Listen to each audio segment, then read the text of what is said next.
Zimbabwe is internationally isolated. We are under sanctions. We are trying to get into the Commonwealth. And one of the conditions we have been given is that we must have free and fair elections. So if we have free and fair elections, that means that there is a possibility of the sanctions being removed, with the obvious benefits to our people, to our businesses. And if we are to be able to join the Commonwealth because we have done free and fair elections, then our people will benefit. So we are doing this for the best interest of the people of Zimbabwe. And I hope you are going to allow me to point out to the viewers what is wrong with the delimitation report. Right. Let's talk about how it is that we seem to be having ZANU-PF content with this particular delimitation report, as well as perhaps other political parties. Of course, we'll circle back to the areas that you feel are a bit missing from this particular delimitation report. Well, ZANU-PF is happy with the delimitation report. Is that what you said? Well, I don't know what their attitude towards it is as a party, but I can for sure tell you that this delimitation report was brought before Parliament, and all MPs across the political divide, ZANU-PF, MDC, Triple C, condemned this report and produced a very detailed report that was sent to the president on how objectionable this report was. So these objections are not coming from Mr. Mwonzora. They are not coming from a party that you say is afraid of elections. ZANU-PF MPs condemned this. The Triple C MPs condemned the report. We condemned the report, but we have gone a step further as the MDC to challenge it in the courts so that it cannot be used. It's not enough to condemn a report and then you say your people must go to elections in terms of that report.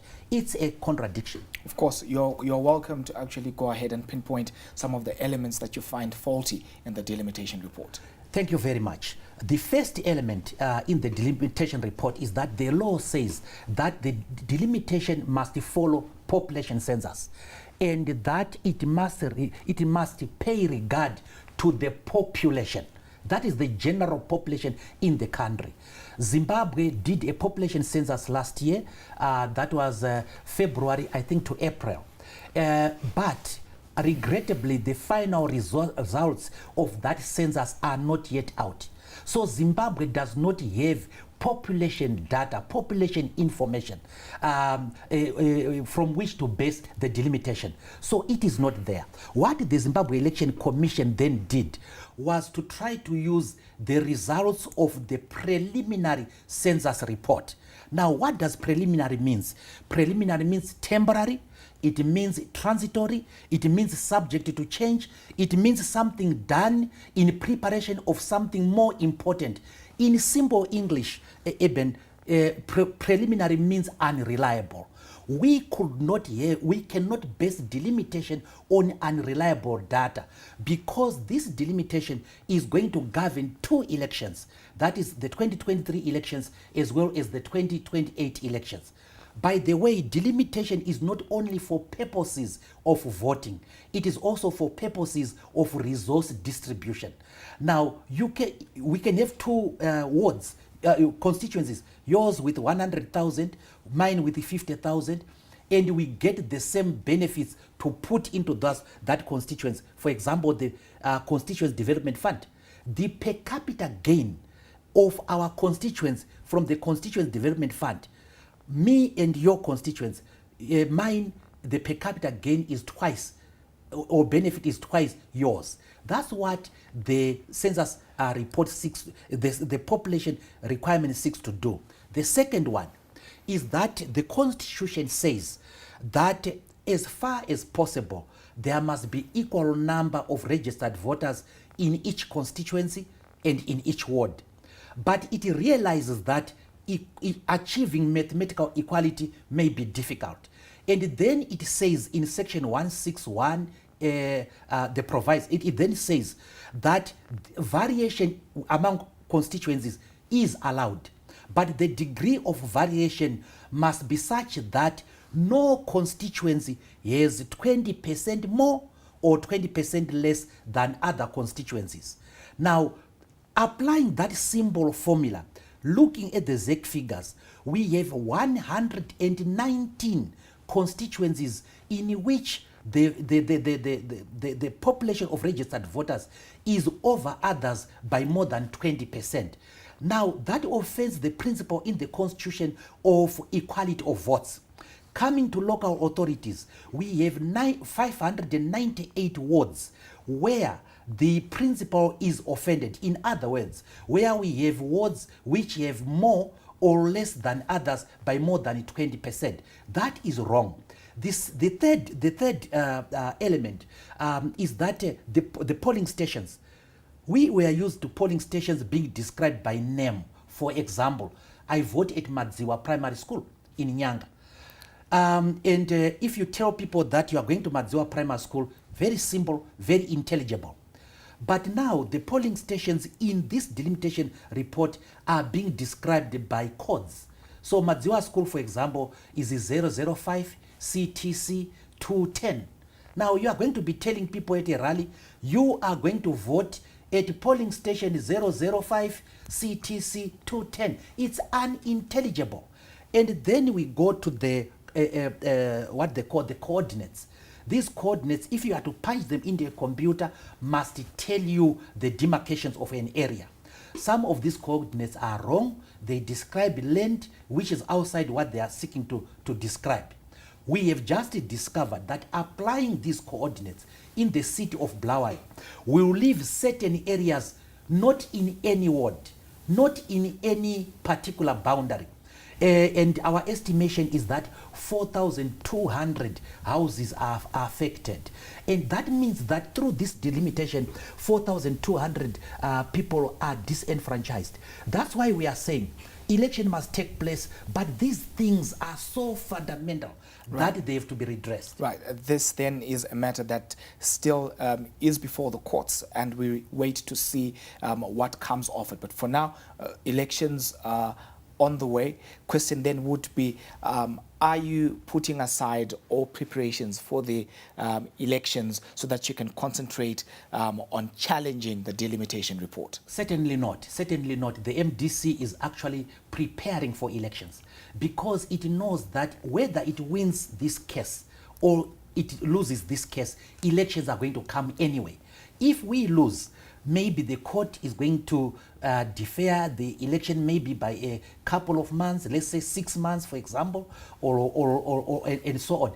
But the election date is going to arrive. So the MDC is preparing for elections. Right now, I'm coming from Harvest House, where we have laid out the election strategy to our mayors. And we are preparing. On Saturday, I think we have an activity that we have in somewhere in Harare, where we are actually campaigning for the election. So, of course, we are not putting our eggs in one basket. Also, Eben, we cannot take the courts for granted. You can't say, if I bring my case before the courts, it is going to succeed. It may succeed, it may not succeed. Or you may get a prayer short of what you want. Now, with regards the timing, when it is that you're actually making this particular submission, is it not a little bit suspicious? It is not, because the timing of the challenge is governed by the date of gazetting. You cannot challenge something which is not gazetted. So this, we only challenged after the gazetting was done. So the timing was not up to us. It was up to those people who gazetted it. I was surprised when ZEC just brought back the report as it was, the same report that was impugned by Parliament. I was surprised when President Mnangagwa went on to gazette it. Gazetting means that it is now converted into law. It is now a serious basis for the election. After gazetting, we then challenged. So the timing is not ours, it was theirs. I just want to zero in on your preparation getting into this particular season. In the event that you lose this particular court application, will you still be contesting in the election? Yes, of course. We have said we are going to contest the election maybe the courts will find no merit in our case, and so on. So we cannot put a condition that if we will contest the election on condition that we win the court battle, that would be very bad. But we are preparing for the elections.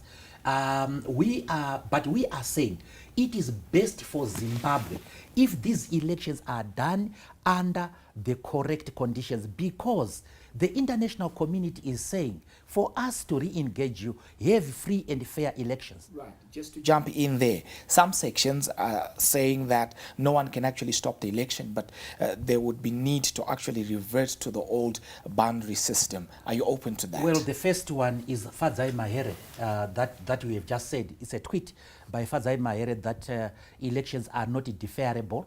And then, of course, there are some lawyers who are saying we go back to the previous boundaries. Now, let me talk about the Fadzai Mahere tweet. Actually displays very little knowledge of constitutional law, very little knowledge about the current decisions by courts in this country. Is it not maybe perhaps a difference in the manner of interpretation, hence the need for the courts? Absolutely not. Absolutely not, because the by-elections were supposed to take place within a particular period. And they did not because of COVID. The matter was taken to court by, I think, ERC. The court made a judgment that insofar as people have the right to vote, they also have the right to health. And you must interpret these rights in conjunction with the rights of others. Now, here in this case, we have two competing rights.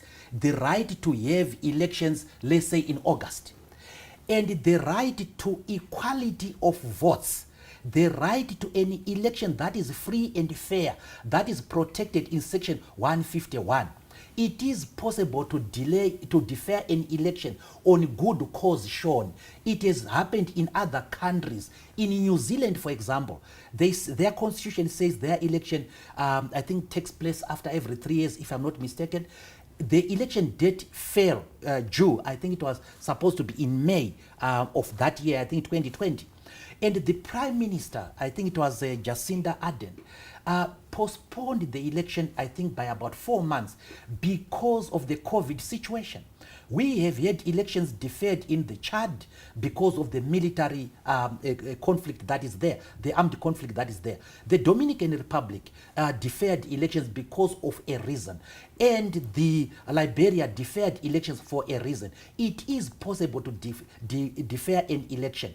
To defer an election is different from scraping it out. Now, Zimbabwe is in an emergency, actually. Its fortunes are tied to international isolation, the sanctions, the inability of the Zimbabwean business person to compete with others worldwide, coming from isolation. The challenges that Zimbabwe faces are pretty much in black and white. Now, what I want to hear from you is that by this very initiative trying to defer the elections, is that not also then coming in the way of Zimbabweans actually getting a chance to exercise their democratic rights? Zimbabweans have a choice, Eben, two choices. The first choice is to go into the election anyway with this delimitation report. Risk everything, including risk the election being challenged successfully at the end of the election process, and the election being the courts ordering it to be redone. That's number one. Risking the international community condemning this election and retaining the international isolation of Zimbabwe, keeping the sanctions there, inability to join the Commonwealth. That's choice number one. Choice number two is to do the correct thing and then make a case to the international community against international isolation of Zimbabwe, against the sanctions, against Zimbabwe being precluded from joining the Commonwealth. Those are the choices. Which one should we take? We as the MDC think the latter choice is the better evil. Mr. Mwonzora, time to take a breather. You're watching The Chase. Please keep your views and contributions following. Stay tuned as we take the break.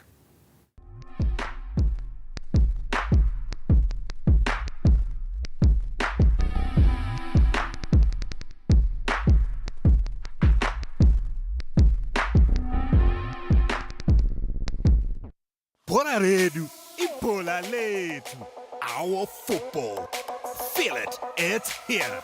Four-time champions FC Platinum face off with Simba Bora. Can the new boys stand the heat? Catch all the action live from the National Sports Stadium this Saturday, 18 March. Kickoff is 3 p.m. exclusively on ZTM Prime, DSTV channel 294. Hokoyo, Nima Sports.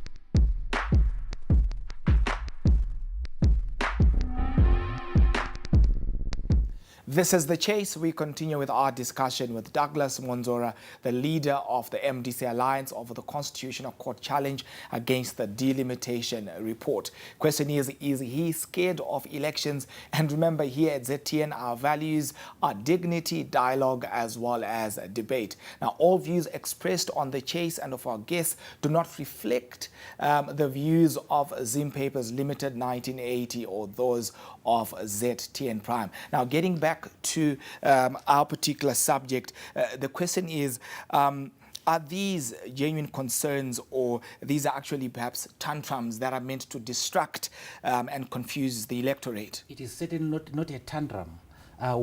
If I say to you that population was not considered, if I say to you the variations that are allowed by law were not observed, if I tell you that the polling stations are unintelligible and that the use of the coordinates was wrong, what tantrum is that? This is because this is a genuine challenge, Eben. And let me just give you my history. In 1995, I challenged the elections in this country. I wanted to stop the election because the electoral law was unfair. I did it in the Supreme Court at the age of 25. I lost that election.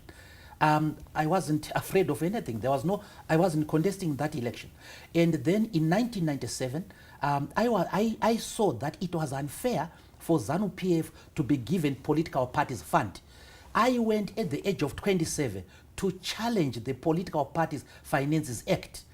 And in 2012, you may want to know that I challenged the insult law, insulting the president, in the Supreme Court. I have always challenged what I think is unfair and unjust.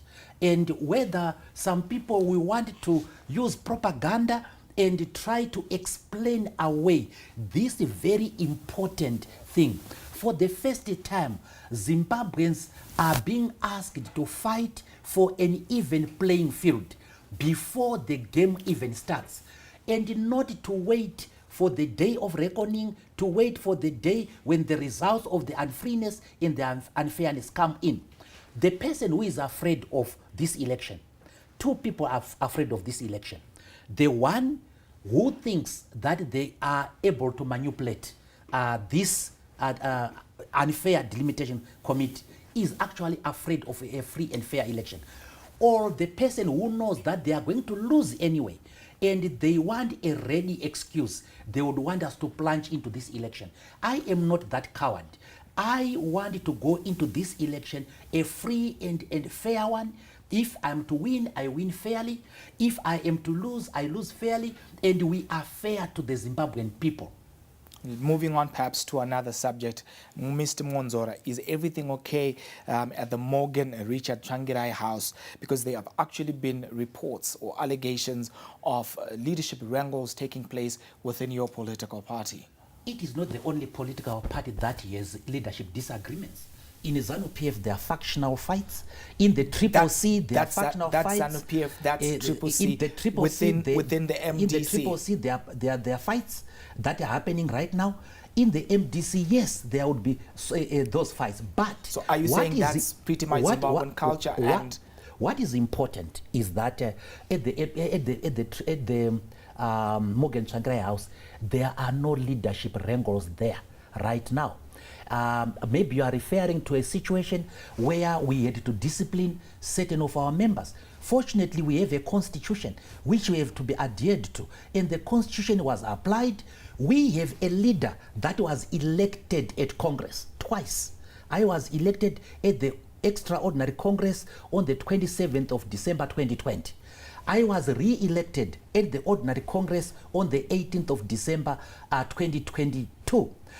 We have a leadership, we have a standing committee, and we announced their names. We are going to be announcing the names of the national executive, I think, tomorrow or the day after.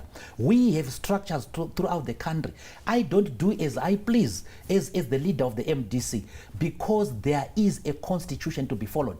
Other political parties don't have constitutions, don't hold congresses. They handpick the candidates. We don't do that. We have a democratic culture. And by the way, we have an ideology. And our ideology just is to social jump democracy. in there, how do you respond to critiques that actually say that you have expelled more people than have actually joined the party since you came in as president? Absolutely not. The people who were expelled in the MDC are 7. And these 7 people they were not expelled. They terminated their membership by joining other political parties. And I have not expelled a single person myself as an individual. If you are referring to recalls, which is a mistake by many people, we did not expel the recalled people. The constitution of the MDC says if you join another political party, your membership is terminated. And these people, most of these MPs, were aware of that constitution. They were misled by Welshman Ncube, Tendai Biti, Advocate Chamisa, and Jacob Mafume, and the other lawyers who made them write affidavits to the effect that they were no longer members of the MDC. And what we simply did is then we applied the law. So we didn't expel them, they terminated their membership. Right. Can you tell us perhaps when it is that you're actually having your primaries?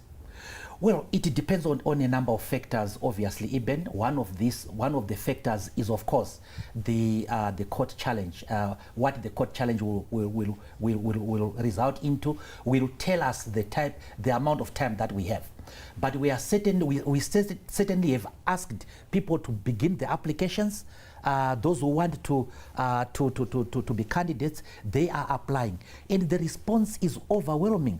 And after application, what we then do, the election directorate does a vetting together with the security department. And after that, if we have people who are vetted and we have more than one in an area, there are 2 processes we do. The first one is to try to find consensus between the 2 candidates or among the candidates. And if there is no consensus, there will be a primary election. Right.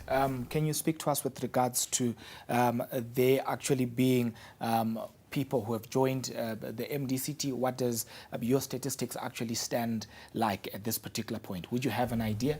Yes, there are a lot of people who have joined the MDC, rejoined the MDC from other political parties, and we have youngsters who are coming into the party. And it is surprising that the young people are joining the party because we have started a mantra. I have started a mantra as the president to say, the youths are not leaders of tomorrow, they are leaders of today, and they must claim their stake. We have a lot of women who have joined. And I think that the figures will become available next week, I think, when the election department as well as the organizing department have collected them. And we have insisted on those figures. We will be able to give you the specific figures. Crucial to this conversation is how badly your party performed at the most recent by-elections. What are you doing to change the status quo ahead of the elections, and do you think that you will be able to recover? Eben, many people make this mistake that if a person fails, they will never pass. That is wrong. Mandela says a saint is a sinner who keeps on trying. Now, most of these business people, you see, successful business people, have failed at one point in time. Sounds like a motivational speech. Looking at the stats, what are the stats showing? Most of the professors that you see have failed at one point in time. I am regarded as an intellectual. I failed my grade 7. But right now, I was teaching at the university, teaching law for 18 years. People who have not done well are capable of doing better. What we have done is that we went on a drive to make sure that our structures have been put right. And we are now happy that we are now sitting at 95%.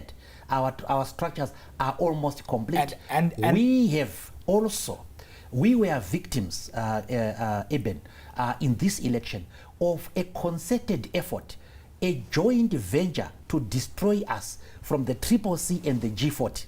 Every day for 2 years. You spoke of 95% preparations as well as recoveries. I think it is fair that I conclude this point. Sorry. Proceed. For 2 years, no day passed without, I'm sorry to say, the late Alex Magaisa, Professor Jonathan Moyo, Pesai Ruhanya, and all these people and their trolls throwing mud at us. We had underestimated the power of the social media. Now we are wiser. And if you watch our social media performance, it has greatly improved. And we now have a social media response and a social media strategy. So yes, we have taken interventions. So now, part of the interventions, do you now perhaps have trolls perhaps of your own? No, we don't have to have trolls. What we need to do is to do the correct thing. We are not going to copy what is patently illegal and what is patently unfair. We don't intend to treat our opponents unfairly as they did to us. We are going to compete. We are going to out-compete them fairly. By the way, the president of 66%. The president of this country, President Emerson Mnangagwa, lost an election in Kwekwe to Blessing Chebundu, and I think twice. And now he is the president of the republic. So those people who don't succeed will succeed at one point in time. Are you inspired by him?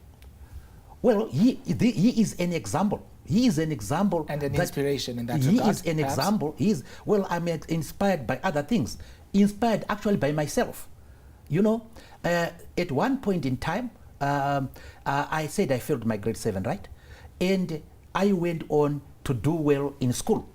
And at one point in time, during the internal contest within the MDC, I had 1 nomination out of 12. My opponent, Advocate Chamisa, had 11 nominations out of 12. And I went on to win. It is possible to move out of a disadvantage to an advantage. That is the point I'm making. Mr. Mwonzora, are you a ZANU-PF project?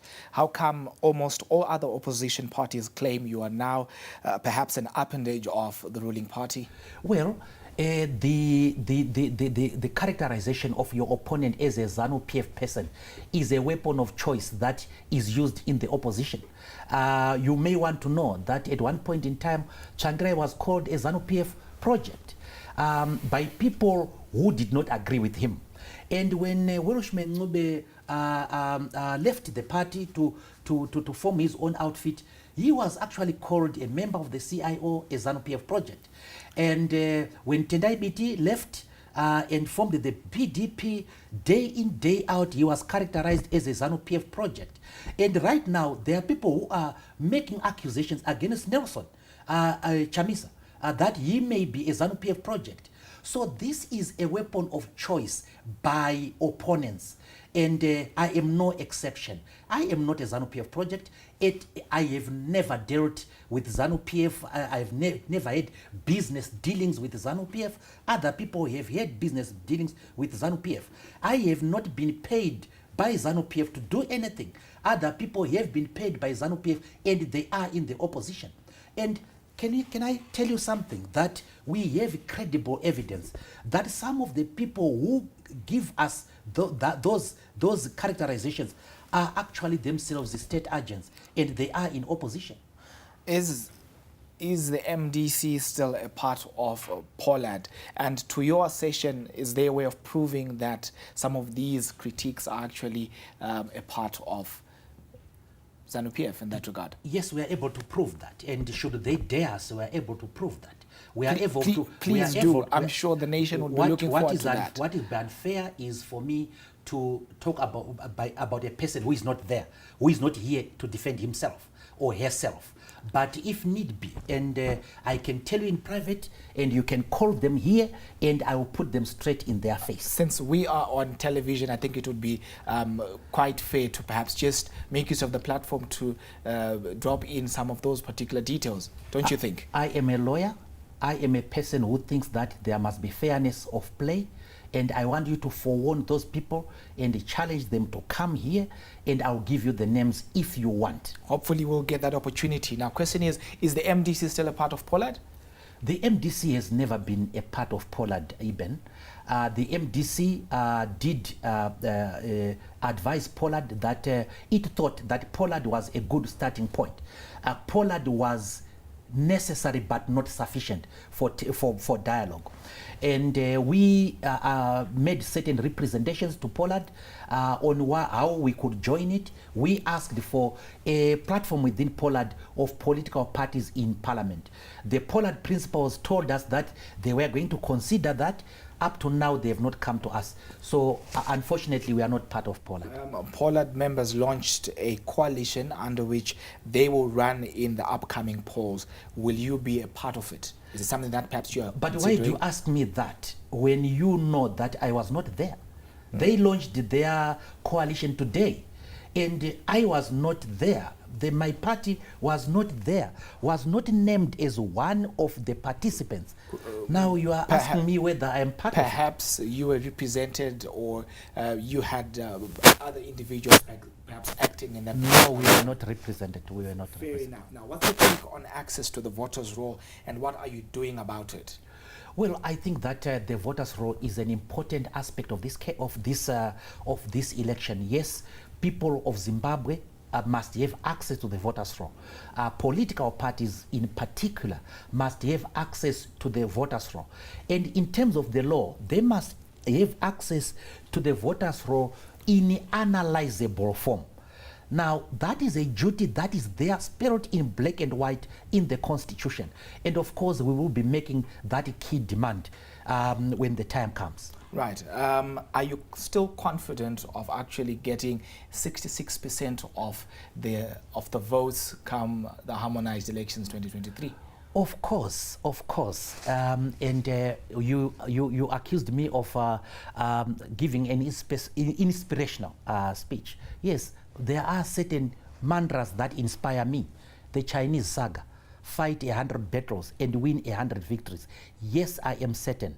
Yes, I am going to garner 66% of the vote in a free and a fair election. That is why I am saying, sort the delimitation report, sort the voters' roll, bring the voters' roll, even the playing field, and we will succeed. So yes, I know we are underestimated, and maybe that is a good position to be. But, for Zimbabweans, I have never been in a presidential election. This is going to be my first presidential election, and let not people prejudge us. As we head into the elections, of course, peace is of utmost importance. What are you doing to create or cultivate a culture of peace and political tolerance? Thank you very much. I'm sure Zimbabweans know that ever since I became president of the MDC, I advanced a certain notion, rational disputation and tolerance. And we have been preaching tolerance in this country for a lot of time. There is nothing to be gained by violence. There is nothing to be gained by being unfair and horrible to one another. After the political difference that we have, we are Zimbabweans, and each one of us have rights in this country. So first of all, we have stymied violence within our own political party. We have dealt with violence very ruthlessly. We have punished those people who have been violent. And of course, we are preaching that there should be peace. We subscribe to the idea that there must be a code of conduct which has penal provisions, which punish a party that engages in violence. I'm happy that the MDC, my party, has not been fingered in any violence over the past years. There have been reports and perhaps some allegations of some infighting that is perhaps in some instances turned violent. How do you respond For example, where? Where have you had where has there been violence in MDC? During your past two congresses, were there not reports of violence that took place?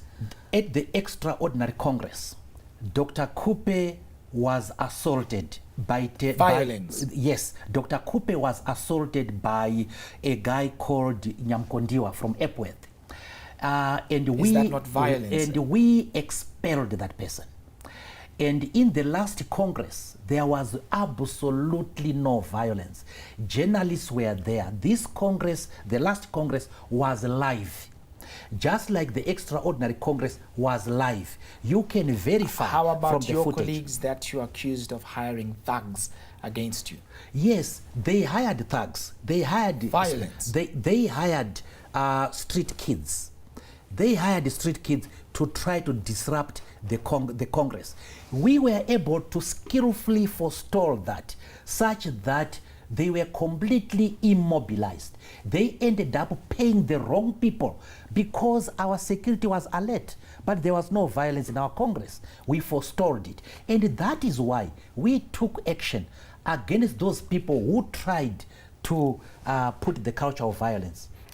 I think as we draw toward the elections, it would be important for you to make your position very, very clear, especially where political violence is actually concerned. Take it away.